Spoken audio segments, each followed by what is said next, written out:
Hello, everyone, and welcome back to Austin B Media. I'm your host, Austin Belzer. Today, I'm going to be doing something a little bit different. My guest today is Jeremy Jimenez, who has written, directed, produced, and acted in a variety of films such as Criminal Minds, Ship, The Oval, Welcome to Chippendales, The Upshaws, 911, and movies such as Single Black Female and Joe's College Road Trip, which we just talked about offline. So welcome, Jeremy. Well, thank you. It's a pleasure to be here. That's something new. I love the energy. So first, let's talk about you sold one film to Lionsgate, I believe. So can you walk us through that journey of selling those features to Lionsgate without connection? Yeah, totally. It was actually my very start in the industry, and we were kind of punching above our weight. I feel like when we made and sold those films, me and the director of both the films, Lee Chipola, it kind of was the start of my career. I started as an actor, got involved in some short film, was in Florida actually working in the little local Miami market, which had a lot of stuff going on, but it was very small, it was very local. So we developed a working relationship off of a couple projects. We did like a 48-hour film contest kind of thing, and he invited me to help write with him because we collaborated really well. And that experience went really well. Made a very cool little short, Powerless, about power going out during a hurricane in Florida. It was a lot of fun. Flashbacks to Iraq war vet dealing with that. But anyway, jumping ahead, yeah, we from there we decided well, I was in his next feature as an actor and I helped co-produce, and then we decided to make our own feature together that we co-wrote, and then he directed and we produced together. And so these two films, the first one that he directed was $2,000 budget. And then the second one was 15, split three ways, me and him and our third producer, who is also the cinematographer. Just like a joint venture between the three of us. We went all in, we put some money on credit cards. We're like, here's 5,000. Let's make this thing. And it was about an aspiring music rap artist in the Florida scene, and he was becoming famous. So it's kind of funny subject matter, really small film. You'd think you would do the opposite, but we knew a lot of people down there. We knew a lot of locations, and we had a lot of great actor friends. And our DP was one of our producers, so he just obviously brought in so much gear that we went for it. And our big thing was that we were playing above scale in terms of the production value. It was a really, I mean, 15K is a tiny budget, but we were going to try to, Like, it's not even a budget. It's nothing. Yeah. But, everybody at that level is inspired by like Robert Rodriguez and, what do you have and what are those materials and what are you capable of pulling off? What are your special skills? So we had a blast making the film. It was my first feature and was all a whirlwind. We got access to a concert venue and we had a real concert basically that we shot, and stuff like that, helped us pull it off. Anyway, when we finished the films, again, I was just starting my career. So obviously as an actor, I knew I needed to come to LA to try to take the next step. That can be scary. I'd been procrastinating for a while. Like, do I have enough credits? Do I have enough experience? When is the time right?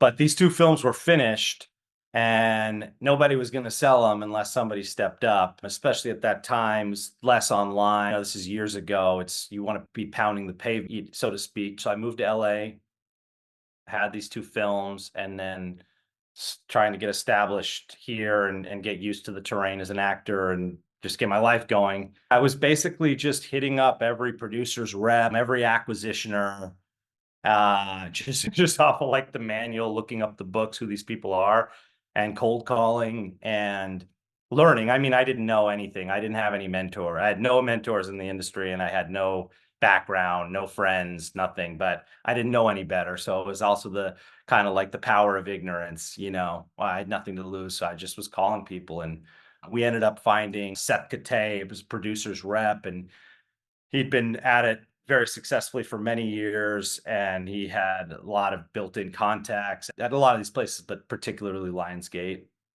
Them both being somewhat genre films. The other film was a kickboxing film, he was able to kind of make that introduction there, and they loved the film, both films right away, and made us an offer for a two-picture deal. They wanted both films, and so they acquired both films off of us. And all of a sudden, I was in LA within the first year and had two Lionsgate films sold. It was really cool. Yeah, and I want to go back to that low budget aspect because I don't think people realize how small 15K is in the realm of producing, from budget, you're talking about M&A, you're talking about marketing, advertising, production, pre-production, post, right? Yeah, from pre to post, the entire scope, deliverables included. So, Yeah, uh, certainly it's not even a realistic practical model to be like, this is, I do think obviously today, as people talk a lot about, there's way more different avenues that you can make a film with your iPhones and putting lenses on. But even that isn't still insane. What we were doing at that point was we were shooting on an HVX, a Panasonic HVX. okay. Um, so, this is kind of the advent of the digital revolution, and so we were in many ways, I think we were kind of on the forefront of doing it. But yeah, with just tapes, it wasn't even cards then. So, yeah, but at the same time, those were cheap cameras. We didn't pay for those cameras. Our DP had them. Our director was the editor.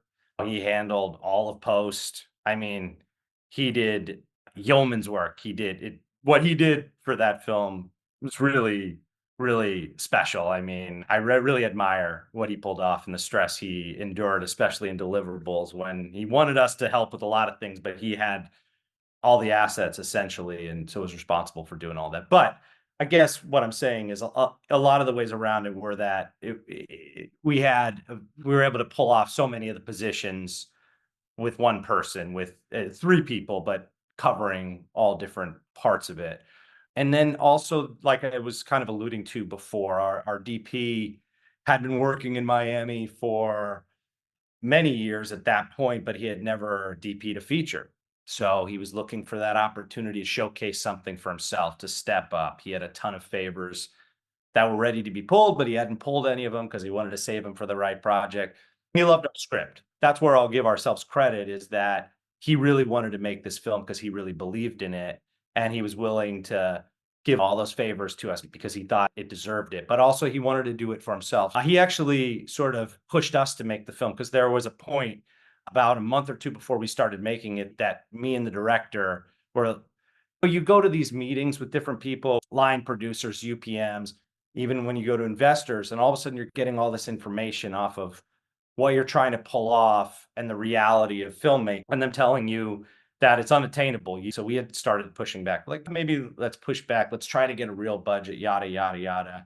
And he gave us this feet to the fire speech where he said, hey, you could do that. And we could wait 3 to 5 years to get the real budget, the 1.5 that this thing needs to really make it. And maybe we'll make it then. Or we could go right now with this amazing script that you guys made, with all the gear that I can pull off, with all these favors that we have. We can make an awesome version of it for where we're at right now. That's going to set us up to make another film, and then another film in 3 to 5 years, where then we'll have a lot more reputation, and then we can make that. So I think it was a combination of people believing in the script, believing in the project, pulling a lot of favors, being able to do a lot of different jobs, and just going for it, not worrying about it not being done right, just doing it. Yeah, and I guess my point with that was to put it in perspective. I believe the John Cassavetes Award for Film Independent is 500,000, and that's considered a microfilm. I asked because budgets have, I would say, not even quadruple. What would be the 100 times that? So yeah, hearing 15,000 is unfathomable to me. But I'm so grateful that you were able to pull it off, and with such a big studio like Lionsgate. I mean, even now they're really not. They've released a few indie movies. Like the first one's coming to mind, maybe because I saw a TikTok clip of it last night. Arkansas came out 4 years ago, I believe, and that was, I want to say, a million, two, three, maybe more, but probably because of Vince Vaughn. But tangent aside, I do want to talk kind of see how do I want to approach this? I guess what challenges, well, I guess we already talked about the challenges of making a low budget film. So I think we can move on to the next section, yeah? Because Yeah. I think that first answer kind of answered two sections worth of stuff. So I All don't right, want to like went off on my restate own things. No, elaborate. you're great. I love when an interviewee talks more than I do. That's like the gold standard for me. So I'll just move on to the Danny Glover thing. So on the opposite end of that, you produced a movie with Danny Glover. I forget the name of it off the top of my head. Called the The Shift. Oh, that's Yeah. right. So do you want to talk about working with him and how he impacted the project?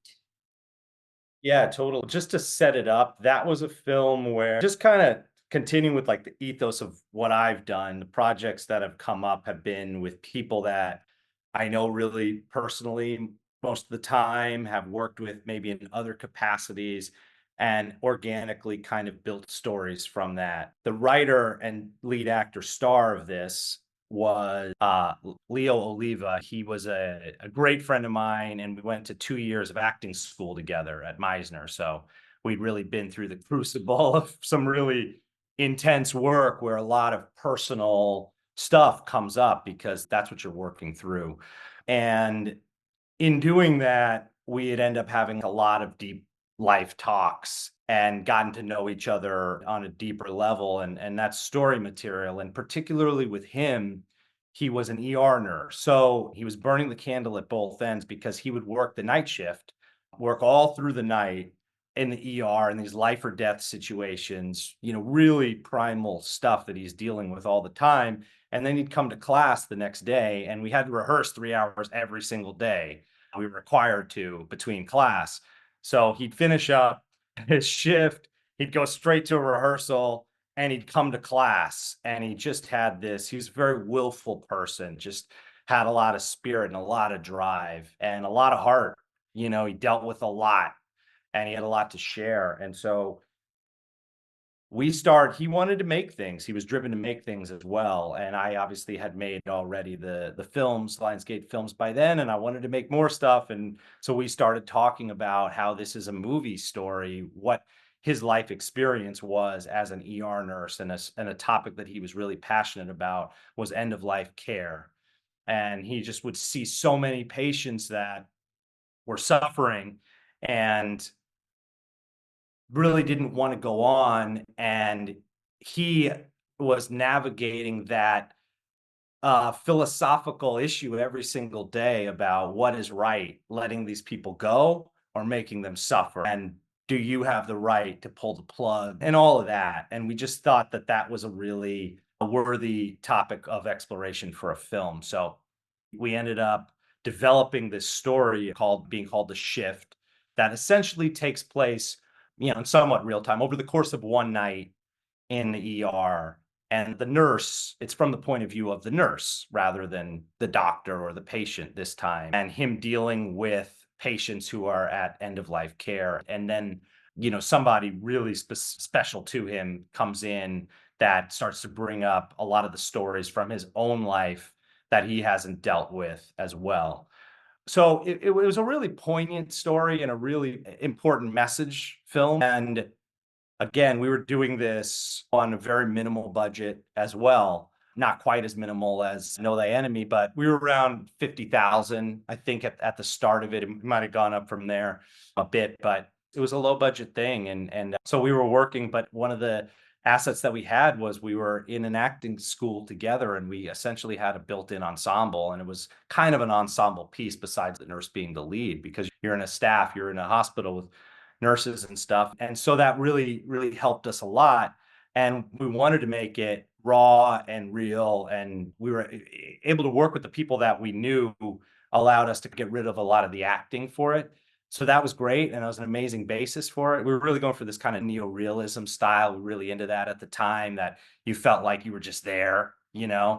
But the one capper that we felt could take it to the next level was then having somebody, a name, and a great actor that could bring some gravitas to it and help us push it to that next level, especially marketing wise and everything. And yeah, and we had this role of the senior nurse there who had been through everything and who just was a little bit of the omniscient eye that looked at things for what they were rather than having as much of a particular, desire one way or another. And I mean, who better than Danny Glover, just with his presence, his voice, his eye, his history on the screen, all of our relationships to him in that way.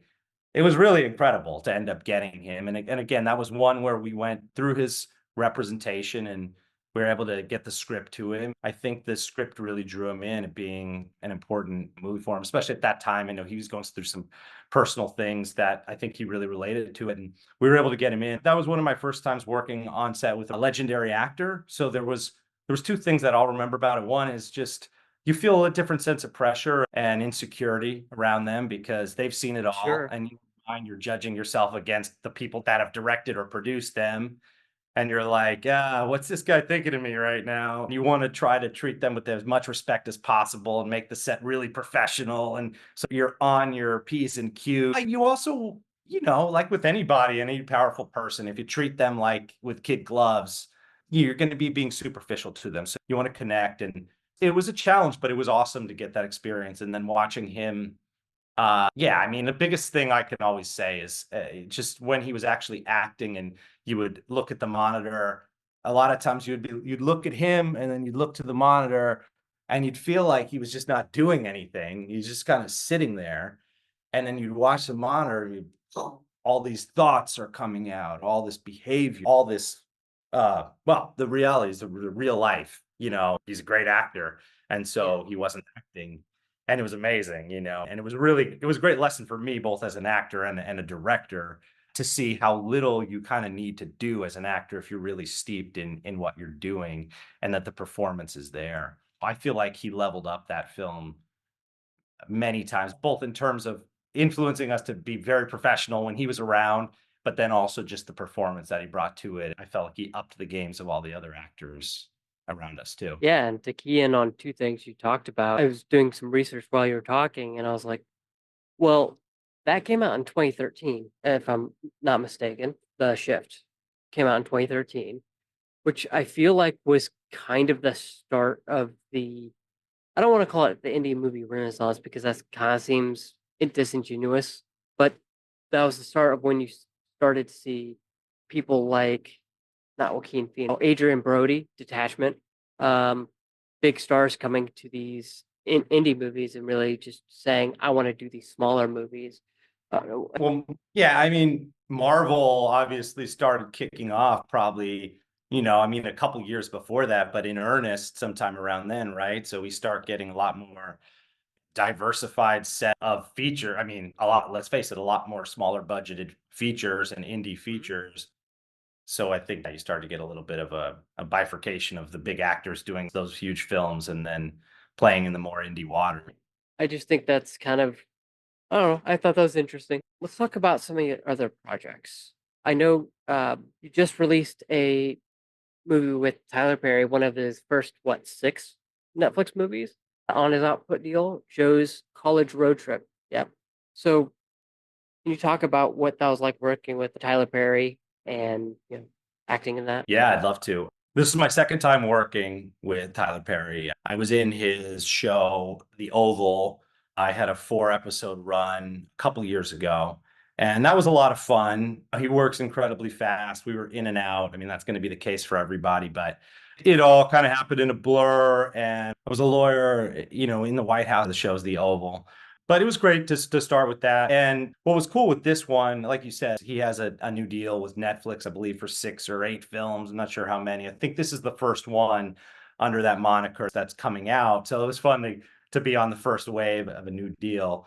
But what was really exciting about this film is it's a Medea film, and he wasn't in the ones that I did before. And not only is he in it, I end up acting with him in my scenes. I had a very fun role, kind of classic Tyler Perry, racial comment. I'm an insensitive, very entitled white guy who's his neighbor, and I think I'm his best friend. And so I treat him with some very crossing the line kind of commentary because I think it's cool, we're bros and stuff like that. So he wanted me to just bring it and go as far as I could with all that stuff. He allows a lot of improv, and you never know what you're going to get on the set with him because it's kind of like, saddle up and just off to the races, and phew, you're just shooting, and whatever happens kind of is what it's going to be. So you want to be really prepared so that you can let it fly on the set. And yeah, we shot it, and like I said, my first time getting to act next to him. And again, obviously, he's so multidimensional with what he does, but I tend to think his acting itself ultimately is the bedrock of everything that he's done in this career because he's really a sensational actor. And I think people sometimes overlook that or forget that because he has so many aspects to it. But you feel it when you're acting with him. He's really present and really there. And there was a lot he was giving me and a lot to go off of. And um, yeah, we were just kind of shooting zingers at each other. He gave me a fun comment after we did the first take. He said, "Oh, you're throwing a bunch of zingers at me." And I was like, "Uh-oh, did I go too far off script?" It's like, "I love it. Do that. We're gonna do one more. Just give me everything you got." I was like, "All right, sweet. This is great." So I think it'll probably be out there pretty quickly. Yeah, and I will say underrated. We talked about underrated acting of his. I'll always go to bat for his performance in Gone Girl. I think that was the one that made people think, "Oh, yeah, he could really." If he ever wants to put Medea to bed metaphorically, he could do his own yeah, yeah, Easter Minutes and Gone Girl. I had the same reaction watching him in that. I was like, "Oh man, Tyler Perry is really good as an yeah. actor." Who's, when you separate him from the world of the stuff where he's doing the satire and the sketch, and just like in just a regular old fashioned movie playing a role, it's like he brought a lot to that. And yeah, it was a great movie. But yeah, And I'd be remiss to mention one of the projects that's in the top left corner of your Zoom screen that you recently released, Final Heat. Could you tell us a bit about that film and what drew you to it? so we had a world premiere screening of it on Sunday night, and it was a blast. So we made a bunch of posters, and we gave a bunch to the cast, and we're able to give something back. So I got mine here myself, and it's really, I'm proud of it. It's fun to have here, and trying to figure out where to put it up in my place as a centerpiece. But yeah, your question was what drew me to it. Hmm. Again, I have the same themes over and over. It was an organic kind of thing. This was with another friend of mine. We had started training in CrossFit, and we did that because we were initially together in a writing group for about 10 to 12 years with 7 other people. There were 9 of us. So we called ourselves the Nine Lives Writers Group. It was a really foundational piece of my early LA experience that just allowed you every single week to show up and meet with other writers and people trying to create stuff, produce stuff, and keep you on track, keep you accountable, keep you working, bounce things off of each other's. If anybody's out there, that's one of the things I would probably recommend as a piece of advice I could give more than anything when you get started. Get yourself in a writer's group or create one. I created this one just with the friends that I knew that were trying to write when we were starting out, and just pulled together people that I knew and were like, let's try it. And then it ended up, like I said, lasting for so many years. It just gives you a way to start judging material, critiquing material, reading, diagnosing it, which obviously makes you a much better writer, but then also you're writing your own stuff and you're getting feedback from them, and it's elevating, and you're being held to higher standards and you're pushing yourself further. So that's a long notes about writers group, but a lot of the stuff that I did for a long time ended up starting there and coming out of there. My partner in this film, Brad Benedict, also an actor, and we were together in the group for a while. We'd met through tennis. He was a college Division I tennis player. So I played some professional tennis as well. We met on a set of a commercial for a NCAA tennis commercial and bonded right away over our love for tennis. So when we were starting to try to make material, we wanted to make something together. We wanted to make a tennis film, and we started developing that. At that point, I had kind of been out, once you play a sport at a high level, or I think do anything, and then you retire or walk away from it, you have a burnout of it for a while, and you don't do it at all. So I hadn't been doing it for years, and I hadn't been doing anything physical just because I wasn't excited about it. To make a long story short, to make this tennis movie, I wanted to get back in shape physically and then start training because I was going to act in it as well. He was a coach at this CrossFit gym and invited me to start training there. That would be a foray into making this project. We were training at the beginning, it was super painful. I was super out of shape. I couldn't walk for days. The first time I went there, I couldn't do a squat, couldn't get into a full squat. We were making videos to kind of track our progress. I think he was just using it as an opportunity to embarrass me because I would do like 2 pull-ups and he was doing 55 and then we would post it. And it's like, oh yeah, progress video. But really it was just like I couldn't do anything yet. But I improved. And anyway, I think we were showing up there every day, and before we knew it, it became kind of a staple of my life was this training regimen, and I started to feel different physically, then started to feel and anyway, before I knew it, I just think that the work we were doing in there was kind of changing us as people, and I felt like I was actually the big thing, and this became a big theme of the movie was sort of rediscovering. Well, first was being confronted in the pain of workouts with like reality. And that's the same thing with, for me, I want to do a lot of sports films. And one of the things I'm fascinated by is how they're revealing of our psychology and of character. Putting Yeah. somebody under the microscope of really intense pressure reveals who you are. And sports is such a great vehicle for that and to break down our walls. So it works on 2 levels. It's revealing, but it also gives you a chance to grow and change. And then the third aspect was a sort of a rediscovery too, because for me, it rekindled these ideas of who I'd always been kind of growing up and into my early adulthood of being very aspirational and very motivated and hardworking and competitive and fierce. And it was hard to always grasp onto that when I was in LA because you're trying to get auditions, you're trying to work, and that, but the entertainment industry can be so nebulous. It's not one step to the next. It's just sort of trying to create that path, but you don't have the control over that. And with sports, even though you don't always have the control over how great you can be and over the breaks of the game, you do have control over the work that you put in. So I loved that about it. And it reminded me of that. And I started to feel like myself more. And this was all story. This was all theme. We started talking about, why don't we make a story about this? And we wanted to try something different. We weren't going to do a feature because we felt like in the gym, it was such an ensemble world, so many different people that we were interacting with. It was a TV type of thing. And, NASA web series and stuff like that. We're like, why don't we try to make something at a high level, sort of a medium length type piece that's not a short, 2-minute joke sketch, and it's not a half-hour pilot because we don't have the means to do that. And where are we going to put that? So what we ended up doing was we compromised in the middle. We made about 10-minute episodes. We wrote it in a format that would be about 10-minute episodes. It's feature length, linear story, but it was sort of over the course of its TV season.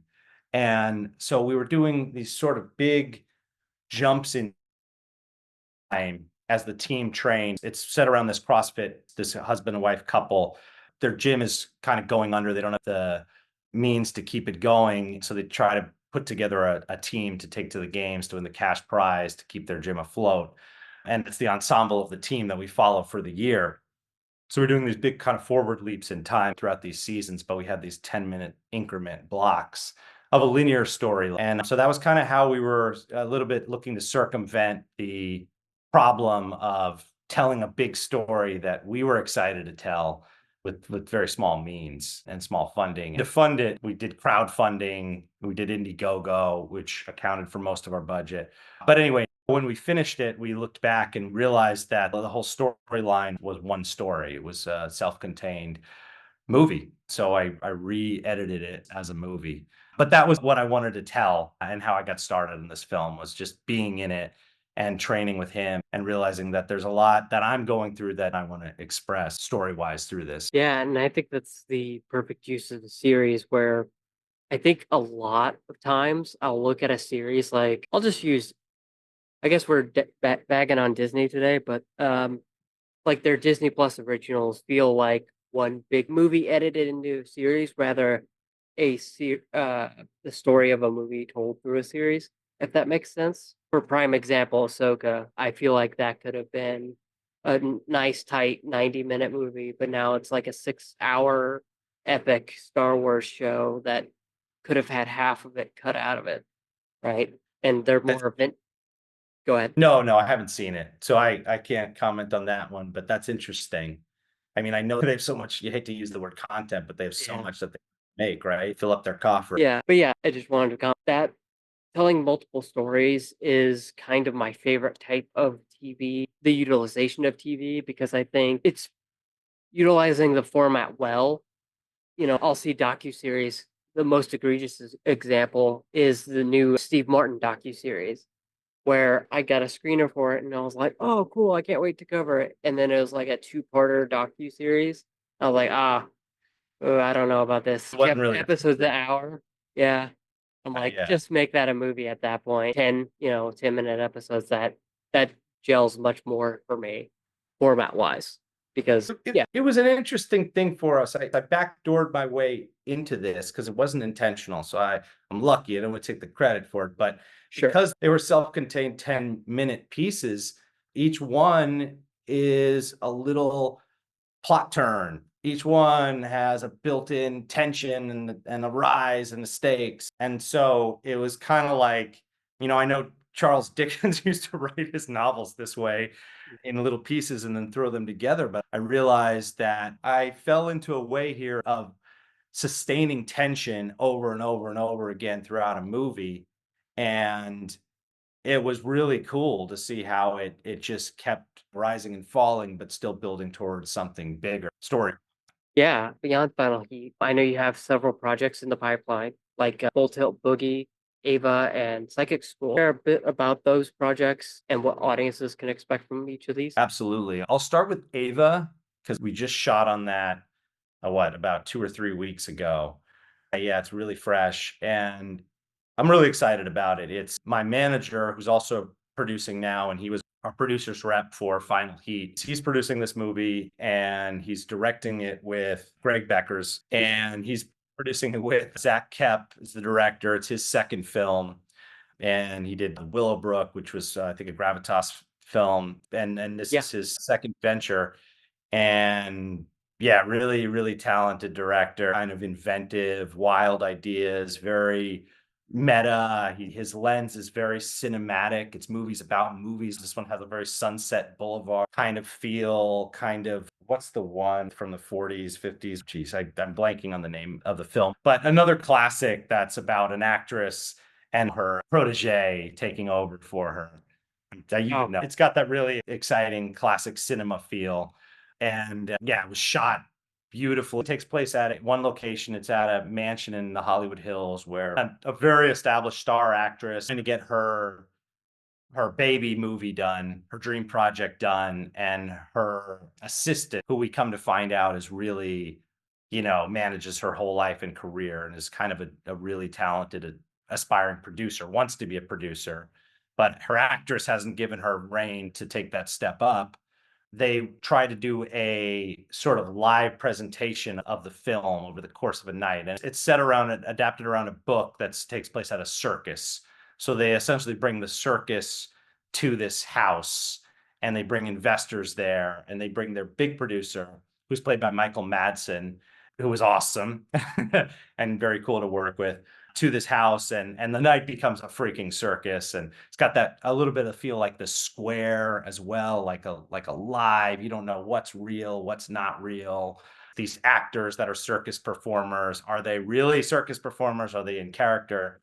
I got to play one of the circus performers. It's kind of a dream come true kind of a thing for an actor, because you want to just go out there and jump without a net. They tatted me up. I got like full tattoos all over my body, got this really crazy mullet haircut, and just kind of, let the ripcord go. And they allowed for a ton of improvisation on set. So we're doing just these really wild kinetic scenes that you didn't know where they were going, but they're a lot of fun. So I'm very excited for that film to see where it goes.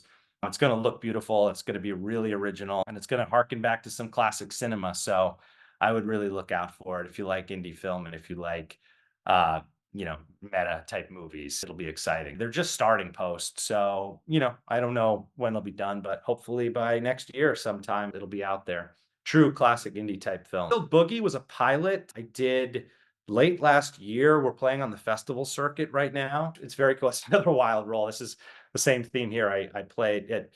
It's about a sort of a pilot program that the government did back in the day for any sort of neurodivergent type people, but particularly ones with psychopathic tendencies. They would find kids that were like this and they would swoop them up off the streets and these kids would disappear. This pilot was based off of a real story that this was happening. And so apparently they pulled all these kids or in this show, they pulled all these kids together and they raised them for nefarious governmental purposes. And many years later, the group of mutants, it sort of has like the boys type of feel, have broken out and they're kind of running rampant and they're trying to find them again and lure them back in. Stranger Things, a little bit of that. So I played one of these grown up, kid mutants, neurodivergence, and that was a lot of fun too. So it's played at a dozen festivals. It's on a good run there. Psychic School, I'm not as involved with. I don't know exactly where they're at with that, but that was another pilot that they created. A friend of mine created that. Talkisos, he directed it. I think that's his directorial debut. I had shot some other things with him in the past as him as director, sometimes with me directing. So it was cool to support him on that one. Very cool looking piece. More of a dark comedy. Yeah, just like about a woman who realizes that she has psychic powers and she gets brought into this school, this underground school for people with psychic abilities where they start to teach burgeoning psychics how to harness their powers and use them. Yeah, it has that like Umbrella Academy, I would say, kind of feel where it's a bunch of people with these special abilities. They're all different archetypes of a psychic and come together and start to learn theirs. But it's a really fun piece as well. And yeah, I hope they, do something with it as well. Like I said, I'm not as involved, so I don't know where they're going, but very cool. So yeah, thanks for asking me about those three. Those were all super fun acting roles and projects for sure. Yeah, no problem. I'll have to look out for Ava next year. Especially you mentioned The Square, my favorite movies. But yeah, I'll keep an eye out for that and Full Tilt Boogie. But I guess the only thing to ask would be, what advice would you give new directors coming up in the landscape now? Yeah, totally. I'm always hesitant with this kind of a question because I don't feel like an expert in any way. I only have my own experiences to draw from, but Sure. I could say that what I've learned or what I've tried to do is to start from a place of honesty with your filmmaking, with your own stories, draw from your real life. Not that you're telling autobiographical stories, but stuff that's going on. That's the material for your filmmaking. Doesn't have to be. Obviously, there's people that do way different things, but I do think, if you're telling authentic, honest, truthful storytelling, that type of lane, it's great to come from things that you are really dealing with and then explore them, in the movie making process. So thematically, writing wise, storytelling, that's big for me. That's been a big theme throughout, all of my films. Know Thy Enemy, The Shift, Final Heat, even the tennis film that I'm developing have all really stemmed from that place. So I have a particular lens and I can get into a world. I think that's something I focused a lot on is I know this world really well authentically and I can walk you through it. So there's world building in it. It's not Marvel world building, but it's a world that you maybe aren't as familiar with. And in its own way, it's going to be just as unique. What can you express that people can watch and be like, oh, I've never seen that place or been there, but that feels real and that's interesting and I'm learning about it. So I start from there. I've worked a lot with collaborators that didn't necessarily hadn't even done, started, hadn't written or whatever it was, but had something to say. And we had together a common language. Oftentimes we were in acting class together or, we had started by making, short films or we were athletes together and we bonded and it gave us material to work from. And then obviously available resources, that's a cliche to say, but in any film, but it never fails. What do you have? What can you use? Build around that.